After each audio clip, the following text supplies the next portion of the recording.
Hello, everyone. Welcome to a post-match show. Crazy post-match show to a crazy game. Weird one, almost a tale of two halves. Came out firing, looked great. Probably brightest we've started a match in 2+ months, I'd say. Definitely February and all of March, parts of April. So I think we're going back to probably January, maybe even before the PSV game, before we really put in a real good performance. I know the performance at City was really good. So maybe since the City match, right? We might say that. So we'll get there. Before we do, we always start most of these post-match shows, especially ones like that, by checking in on Sir Z, brought to you by Health Checks Worldwide. Sir Z, how the blood pressure? How you hanging, brother?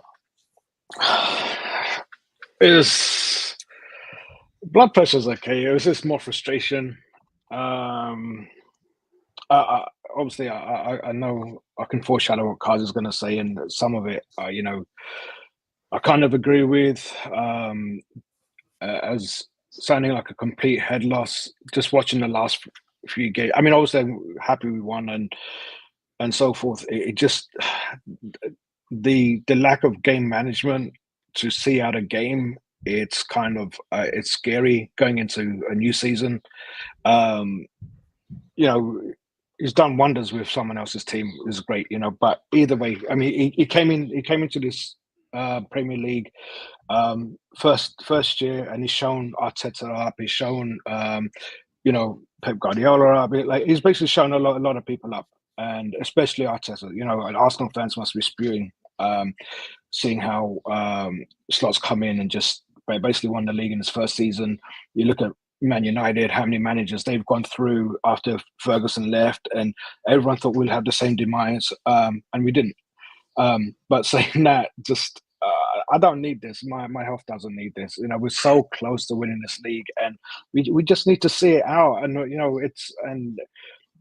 it's self-created because he doesn't trust the players he has, and I don't know what's happened. Like before January, it just felt like we had control of everything. It wasn't as eye-pleasing as the Klopp games, but we had control. And now it just seems like we're losing control, and he doesn't know how to fix it. And he just kind of reverts. It's just insanity. And watching players like Gakpo come on, who hasn't performed since his injury, and we've got a player with Chiesa on the bench where he comes in and offers something. At least 2 goals in his last 4 appearances. It just doesn't make sense to me. But either way, let's just get this league over and done with and be happy, and just kind of worried for next season. Kazi, before we talk about the substitutions, how the match changed, let's start with a couple of the positives. Let's talk about the first half, the start.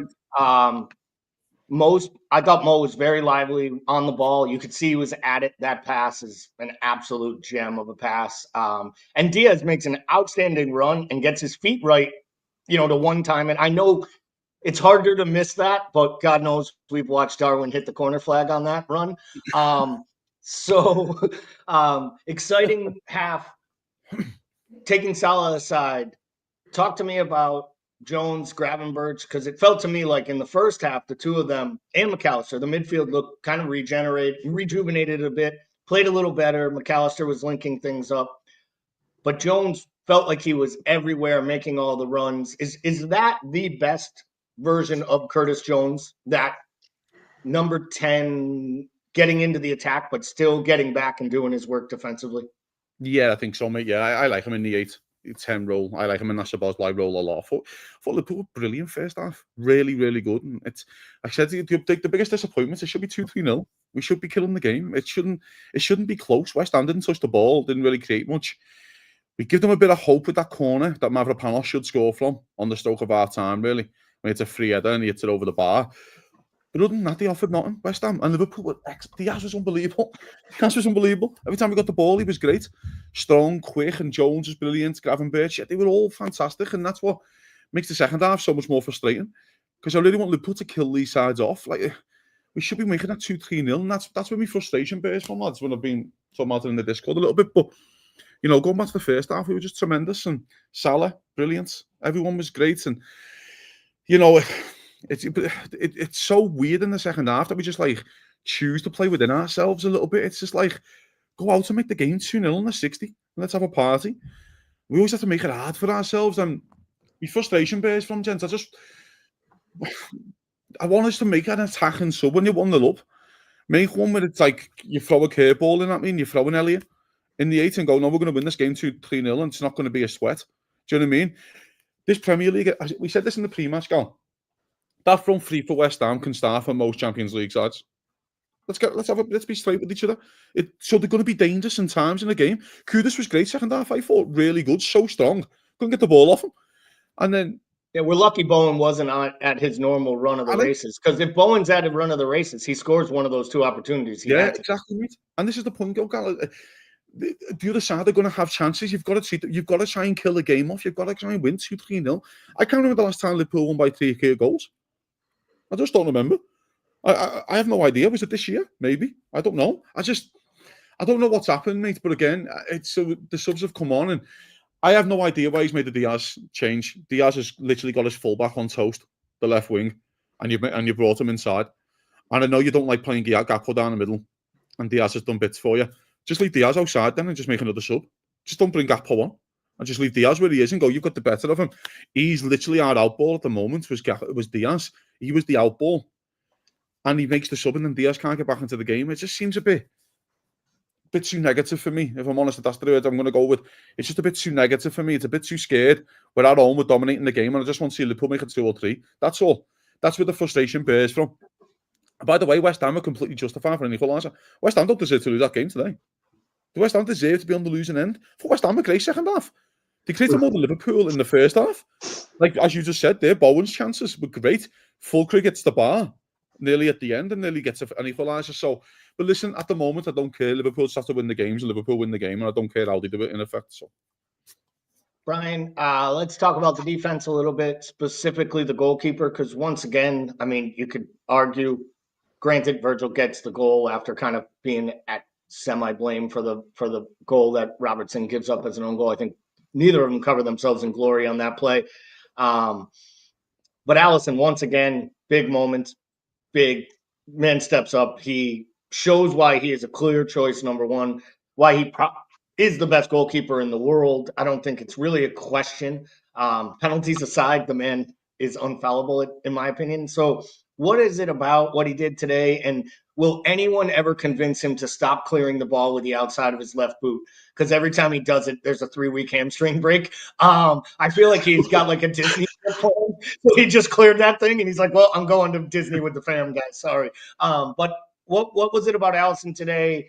Where do you see that going? And, we're all talking about Van Dijk's 2-year bumper. Should we really be talking about whether or not the keeper deserves a 2-year bumper this summer?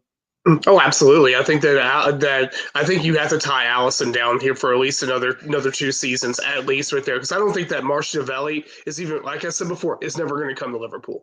I think that's something that's not going to happen, and I think that he's not going to go out there and actually beat out Ali for that position.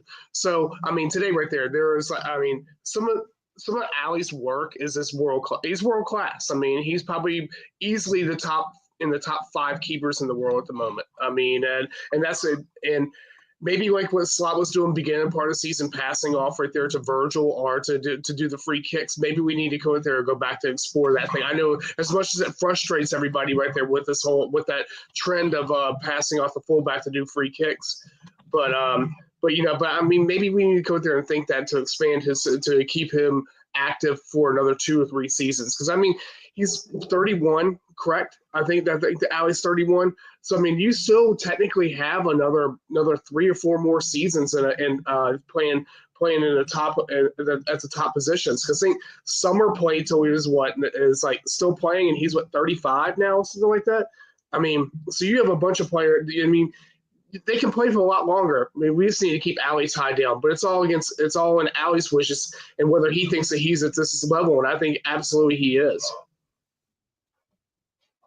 It says my blood pressure was higher than Willie Nelson in the second half. That's a good line. I might have been higher than Willie Nelson in the second half if they'd given up another fucking goal. Sir Z, let's come back to you here. talk to me. The second half, obviously, we got to touch on the substitutions. Some worked, some didn't.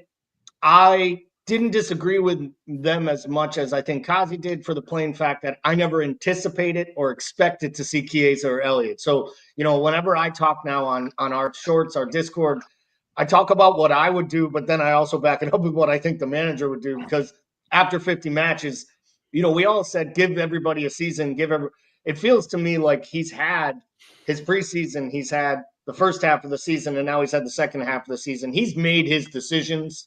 He's talked about it. Do you think some of these moves we're seeing, Sir Z, or not seeing, are almost a coach tipping his hand to the guys upstairs that make all the calls, saying, like, you see what you need to go get me, because I don't have comfort playing with the lot you've given me? You know what I'm saying? When it comes to Chiesa, Elliott, even Tsimikas to a lesser extent before his run out today.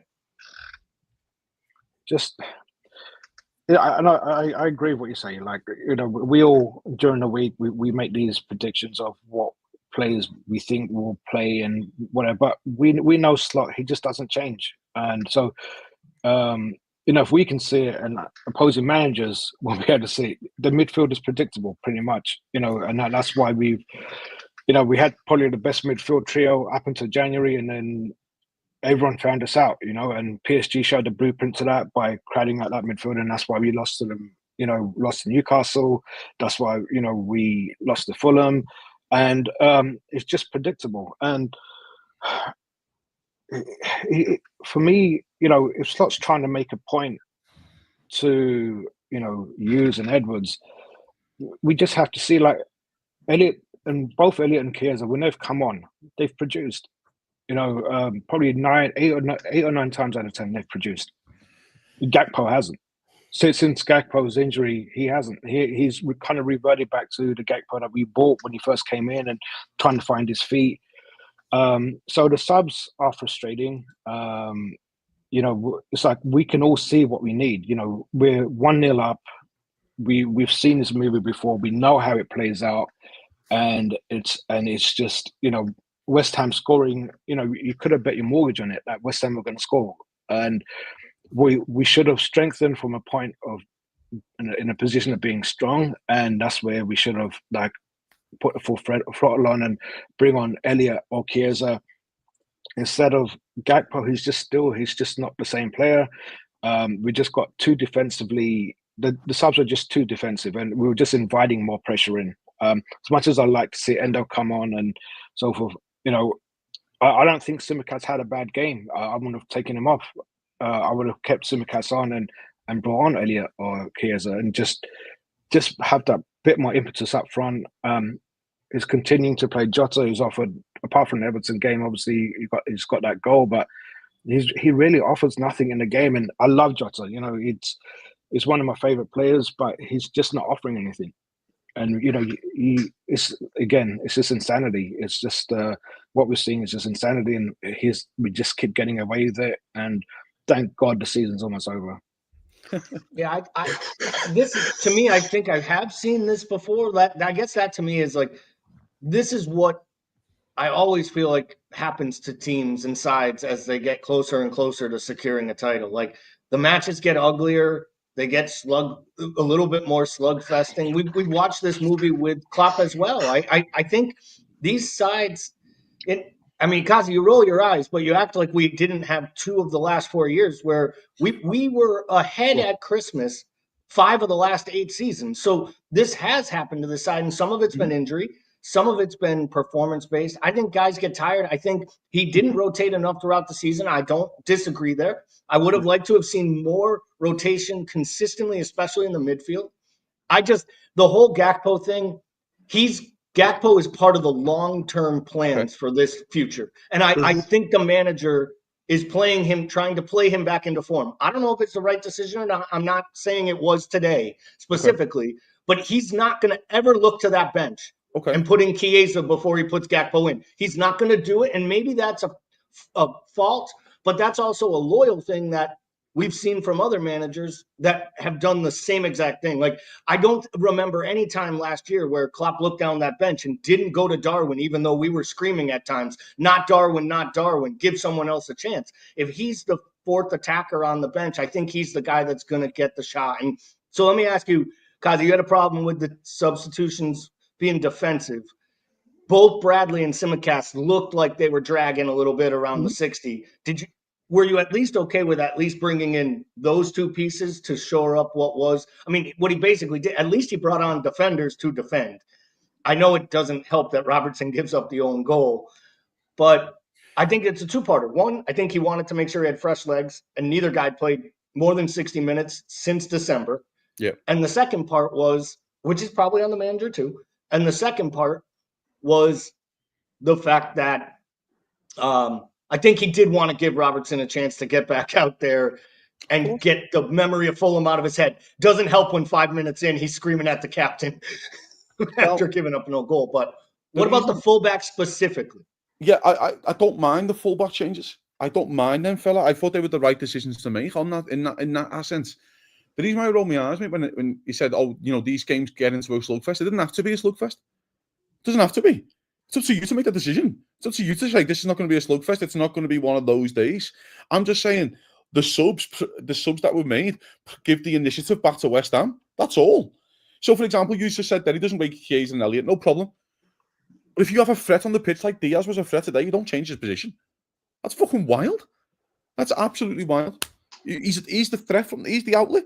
He's literally the outlet. If you want to play a little, he was the best player by far. It wasn't even close. He's the only one in the second half, at least for the first 20 minutes before he got changed, who looked like he absolutely ruined the defender, pulls the ball back, goes out for a corner. And I was like, he was the one. You don't move him. Like, maybe that's why I'm saying he's just making weird decisions to me, which I'm like, that just seems so weird to make. Because surely you go, if we're going to play within ourselves a little bit here, right? We need an outlet. And Diaz literally had his defender on toast every time we went near him. So that's what frustrated me. In terms of the other subs, okay, he doesn't rate him. He doesn't rate the Chiesa and Elliott. Well, that's on him. Okay, that's fair enough. That's on him. He's not going to make that sub. So you can't leave. There was, as you just said, I think it was the Polish Prince actually, who said, do the 4 midfield option and do Jones. I would have left Jones on the pitch. This is what I'm saying. You can't do the 4 midfield option now and go, okay, we're just going to leave Salah and Diaz right up top. We'll defend in a 9 and just have them two on the counter with their pace. You can't do that. I just feel like he literally had Diaz. I said this in the pre-match. Diaz is a streaky player. When you have him on form, you've got to play him. You just have to keep playing him in a certain position. I felt like early on in the season, he played Diaz out of form by putting him down the middle. Diaz was in form. He put him down the middle and kind of played him out of form. And I don't want that to happen again towards the end of the season. Do you get what I mean? This is what I'm saying when I'm saying he's a weirdo. He just makes weird decisions that make no sense. Like, if you've got a player like Diaz and he's in that kind of form, you don't change his position. I'm not asking you to go and throw the kitchen sink at Liverpool or win them 1-0 and go and throw 5-6 attackers on. I'm not asking that. But I'm asking you to still provide me an outlet, attacking-wise. Is that fair I don't think that's harsh to say. Yeah, that's all I'm saying. It's fullbacks. I completely agree with those two subs. Completely agree with it. No issue. I would have left Jones on. And if you go, I don't fancy, you haven't got Darwin on the bench. I don't fancy Chiesa. I don't fancy Elliott. We'll do the 4 midfield option then that we do. We'll leave Jones, Szoboszlai, Gravenberch and McAllister on the pitch and play the other two up front. And just go 4-4-2 for 20 minutes on the counter. He just doesn't show me that. And then you get your goal and you still have Endo to bring in for Gravenberch or Jones to shore up the match. And you get your perfect result. You get 2-0. Everyone's having a party and we're all sitting here going, what a professional, great performance it is. But we give the impetus back to West Ham. We give them the opportunity. We did that with Fulham. We give them the impetus. We got Liverpool winning the game 1-0, playing great, and then bang, a stupid little fucking defensive mishap. Before you know it, Fulham, we got the impetus to go, fucking hell, we can get at these today. West Ham was exactly the same. We can get at these today. We can get at these. Fucking hell, these don't fancy it. These aren't attacking us. That's all. That's where the frustrations build up from. But I will preface this, Gal, when I've been saying this. The manager's entitled to make his mistakes. It's his first season. He's entitled to. This is his first. It was going to be more of this. We thought we'd see more of this than the first half. Of course, and he's back. He won 20 out of 24. I don't want to say he's bang lucky, but he is a little bit because the league isn't going to be won on 94 points, 96 points, like it has been for numerous years under City. Because Liverpool can't. I don't even think Liverpool can get that. I think Liverpool can get 89 or 88, which is the max that you can get to win the league, which is tremendous. And by the way, it's a tremendous points tally. I'm not arguing if Liverpool win out. I don't expect them to, but if they do, that's what they get. But we can evaluate this in the end of the season. If Liverpool win the league on 82, 83 points, listen, mate, I'll celebrate as much as the next guy. But I think we all know if City come back next year, 82 or 83 is not going to be enough. Is that fair to say? That's all I'm saying. They can get to 94. They can get to 94 wins or 94 points. They're at 76 right now with 6 to play. So they can actually still get to 92. Sorry, 92, they can get to 92. So, and I'm with you, Kaz. I don't think they will. I think 90 would be exceptional at this point. It's and amazing. I'd be all in. It's an amazing point. I'm with you too. I do think he's got learning curves, and I think that's all. And I'll take a title-winning season where you're learning on the job, and we all would. My last point on this, Gal, right? Because I think it's important. The difference between us right now and the manager, let's say, we've lived this reality with these players. We have lived the reality for 10 years with half of these players. The manager hasn't, and he's entitled to live the reality himself. I remember Klopp making loads of mistakes in this first season, by the way, lots of them. And he worked out that he needed a bigger squad pretty darn quick. And I think this manager will. And the reason why I'm saying like the jury's out and things like that is it's more of a playful thing when I'm saying it. I just want to see what type of players he wants to bring in. What does he want? I don't know an Anfield signing. I don't know what they look like. Do you know what they look like? Because everyone goes to me. I don't know. So I want to see if he goes, I'm only playing 2 number 6s or like Gavin Birch and McAllister because I haven't got a boss number 6. And he might go and sign a boss number 6 and play 2 8s. I don't know. And I just feel like we need to kind of feel like that's what was happening right now. We just got to get over the line and win the league, and then we can all deal about it in the summer. That's all. But I just feel like today, Gal, and the last thing I want to say on it, it could have been so much easier, Reds. It could have been really. You didn't have to do this again to yourselves. You could have had a lovely little day in the sunshine, and we all sing Mo Salah for 20 minutes. Do you know what I mean? And before I go on this, Virgil van Dijk just said, everyone knows that I love the club, and we'll see what happens next week. And winked at the camera, which is wonderful news.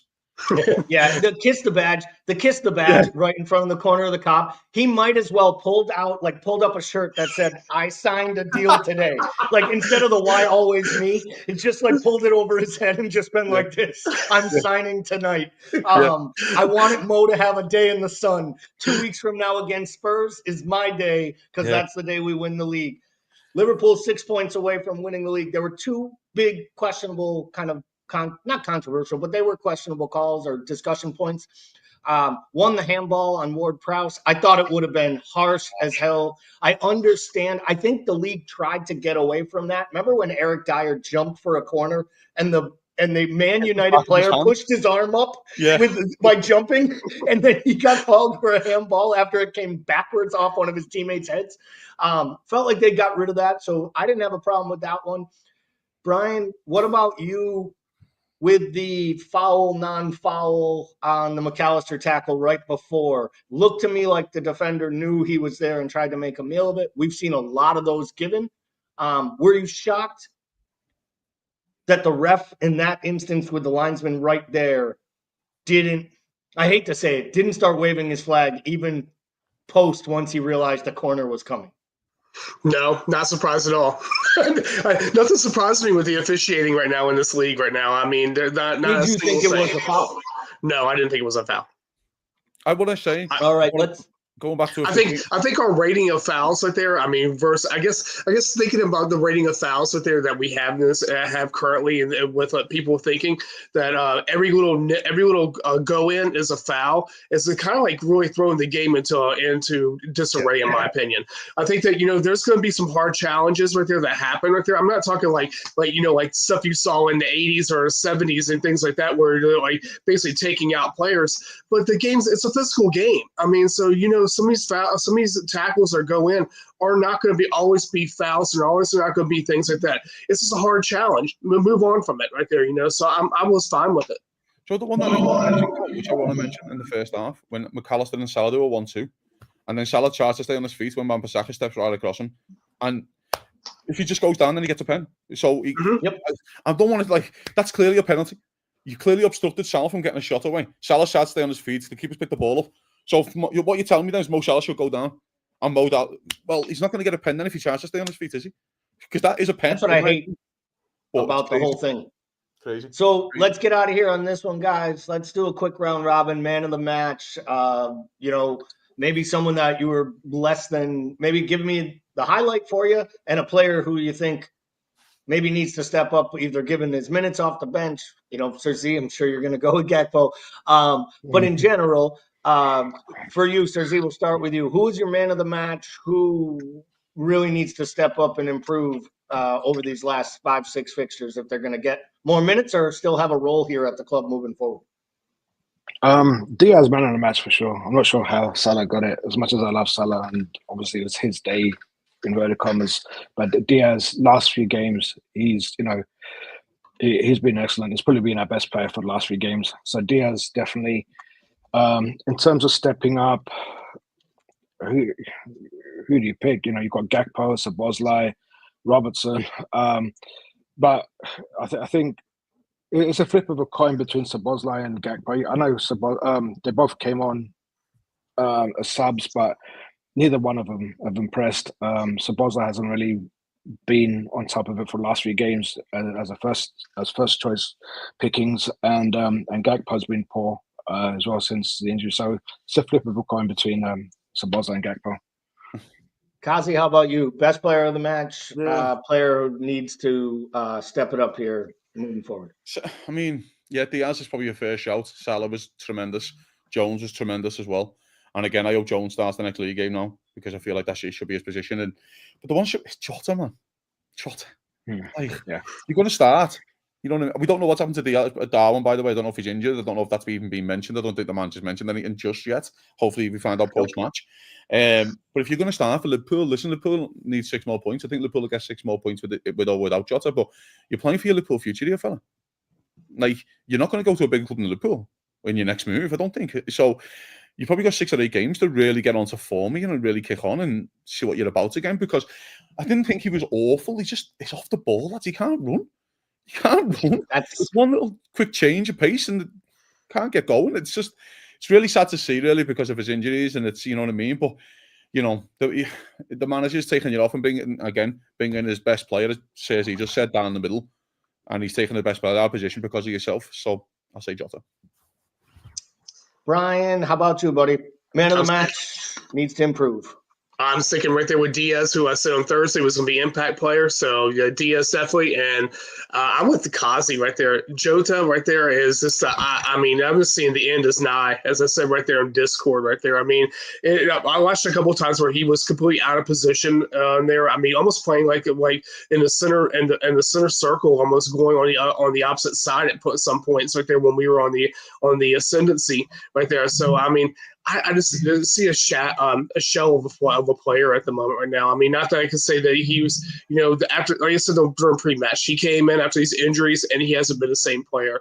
And I just don't see the future with him right there. I mean, I think that the manager's going to move him out just for the sake of bringing in someone with a more offensive minded and has a little bit more of a killer streak in them. And I just don't see with Jota being that player right now. Yeah, I think I probably say Diaz as man of the match because I do believe he was the best player on the pitch today. I think you could make an argument that Jones was as impactful for the midfield as Diaz was in the attack. And defensively, Alisson really stepped up and was great. As far as players go, I thought Gakpo was poor once again, and we need to really just see him. The problem with Gakpo is when he's not engaged, he looks like he flat out doesn't care. And maybe that's the way he carries himself, the demeanor on the pitch, he doesn't get too high, doesn't get too low. And it doesn't help when the guy he replaces has all the flair, all the energy, and does all the running and work. It's funny, though, I will say, as kind of rejuvenated as the midfield looked like, and I felt like you saw a little pep in both McAllister and Jones, and they looked back to it. At one point in the first half, I was going to be like, wow, this midfield looks right back at it. And then Gravenberch made 2 passes. And then I was about to comment and be like, Gravenberch still looks fucked and has the legs of a 75-year-old man right now. Like, he's the youngest and fittest of all those players. And somehow he absolutely – now, I know he hasn't played a lot. He hasn't played this much football since back in Ajax, right? In years. Yeah. So I get it. And that's where for me, I do want to see Jones start next match, but I feel like it should be for Gravenberch in some ways, or maybe you give Elliott a run out. You are playing Leicester and then Spurs. That should do this league, regardless of what. Regardless, It could be over next week if Ipswich beat Arsenal. But if Arsenal drops any So it points, could be over next week. Leicester could win you the league. And that'll be interesting to see what the manager does, by the way. If Ipswich do beat Arsenal on the Saturday and Liverpool play the Sunday, and he might go, I'm just going to my 11 that I trust and know and love, which is not what I want to see. But I think we're playing the same day. Is it the same my day? biggest hope, Yeah. If Arsenal's at 6. Oh, okay. Whenever 2.5 hours before whenever it happens is my biggest hope. Once gonna this happen, thing baby. is wrapped up and it's done, dusted, I genuinely hope that he says, for a couple reasons, I'm going to get guys in so we can get a look at them on the pitch. I'm going to get guys in so they can have, if they are Jota and they're on their last run, if it's Darwin's last 5 games, I'm going to let guys get minutes. I'm going to let Chiesa show his next club what he has to offer. No, but in all seriousness, the whole squad deserves to rejoice in this, not just the 11. The 11 got us here and his 3 famous subs, right? And then the 2 that he's forced to make. We all thought the guy would have freaking sent Endo on a boat to Japan himself, right? But then Endo turns out to be an important key player in his plans to kind of see this thing out. I just hope he does play the Chiesas enough so he gets his, actual winner's medal for making enough appearance in the league. It's crazy. If he doesn't get a medal and Liverpool have won it with 4 games to go, I might kill him myself because it's so hard. I'll come around on this was personal at that point. Now, Kazi, then I'll guarantee he had no say in bringing that Italian in because that would have been like that would be like Klopp looking at his watch at the end of that year and being like, well, if I play Simicast, he gets a medal. If I play Harvey Elliott, he gets a medal. I'm starting Harvey Elliott at left back. All right, guys. I'm going to get us out of here on this. I think Sobia Wall came in from Facebook with the best comment of the year. Okay. That's about how much I had left to say after this post-match show. So to everybody watching, please get in, like, subscribe. Up the Reds. I'm giving you the week off. Enjoy it. 6 points, title number 20. And while we're at it, let's all go laugh at United. The Manchester one, not Newcastle. All right, everybody. Have a good week.